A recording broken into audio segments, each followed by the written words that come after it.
உள்ளி பச்சடி செய்ய போகிறோம். ஒரு பிடி உள்ளி எடுத்தோம். சின்ன உள்ளி, சின்ன சின்ன ஈரொள்ளி. இது சின்ன உள்ளி. ஒரு 3 பச்சை மிளகா எடுத்து வச்சுருக்கோம். அளவாக புளி எடுத்து வச்சுருக்கோம்.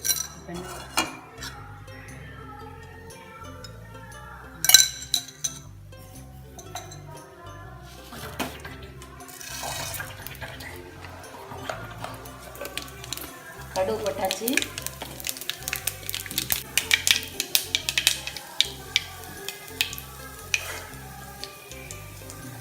கடுகு கொட்டியாச்சு.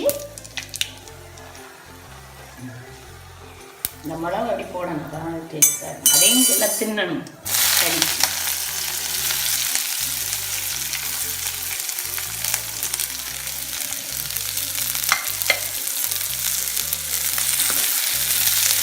வதக்கணும்.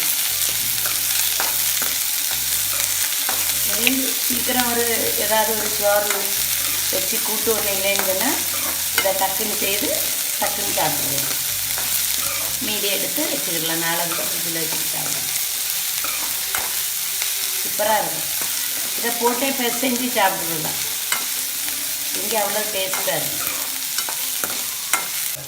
வெட்டி வச்சுருந்தா அந்த 3 பச்சை மிளகும், ஒரு பிடி உள்ளி. அது நிறைய வேணால் நிறைய. இது நான் எங்களுக்கு நெய் கொஞ்சம் சாலை மீன் வாங்கி குழம்பு வச்சோம். அதனால் கொஞ்சம் செய்யும். உங்களுக்கு காட்டுறோம். நீங்கள் வீட்டில் இருக்கையில் எல்லோரும் இதை செய்து ஒரு சோறு ஏதாவது வச்சு கஞ்சி, சூடு கஞ்சி வச்சு குடித்தாலும் நல்லாயிருக்கும். நல்லா வதங்கக்கூடாது, அப்போ திஞ்சிக்கு நல்லா ருசியாக இருக்கும். ரொம்ப வதங்கக்கூடாது, கரெக்டாக வதங்கணும். நீங்கள் என்ன செய்யணும்? அளவாக புளி 2 நிமிஷத்தில் செஞ்சது. புளி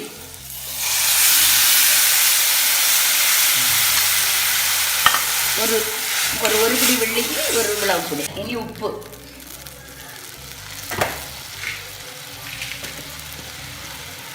இது கொஞ்சம் இந்த பழம் புளியாக இருக்கும்.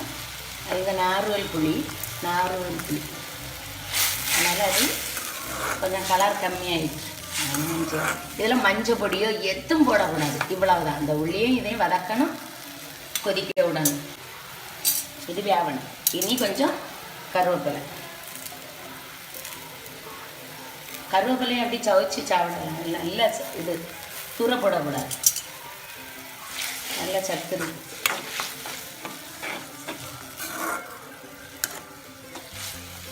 இதில் வத்தல் பொடியோ எதுவும் போடக்கூடாது. சிம்பிளாக ஒரு கறி கூட்டு ஒன்றும் இல்லையா, இதை 2 உள்ளியை படப்பட நறுக்கணும். கொஞ்சம் புளியை ஊற போடணும். அப்படியே 2 பச்சை மிளகாய் போட்டு ஒரு வதக்கணும். கொதிக்க விடணும். நல்லா வத்திடும். அந்த தண்ணி கொஞ்சம் வற்றணும். அந்த புளி வற்றினா தான் அதில் கலந்து அது டேஸ்ட்டாக இருக்கும். காயப்பொடி போடணும். மணமாக இருக்கும். நல்லா மணக்குது. அப்படி மணக்குது.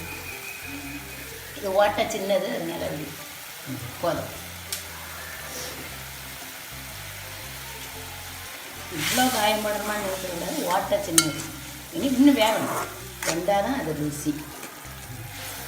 கொஞ்ச நேரம் அப்படி இருக்கணும். இந்த மிளகையும் கடித்து சோறும் வச்சு சாப்பிட்றலாம். தயிர் இருந்தாலே கொஞ்சம் தயிர் போடுறது காட்டி தரேன். உள்ளி கொஞ்சம் வேவணும். அப்போ நல்லாயிருக்கும். இந்த தண்ணி இன்னும் வற்றணும். இன்னும் கொஞ்சம் அந்த புளி தண்ணி வற்றணும். பார்த்து விடணும். உப்பு கரெக்டாக இருக்குது. செம்ம டேஸ்ட்டாக இருக்கும். நீங்கள் செய்து உடனே பாருங்கள். இப்போ போட்டுருவோம்.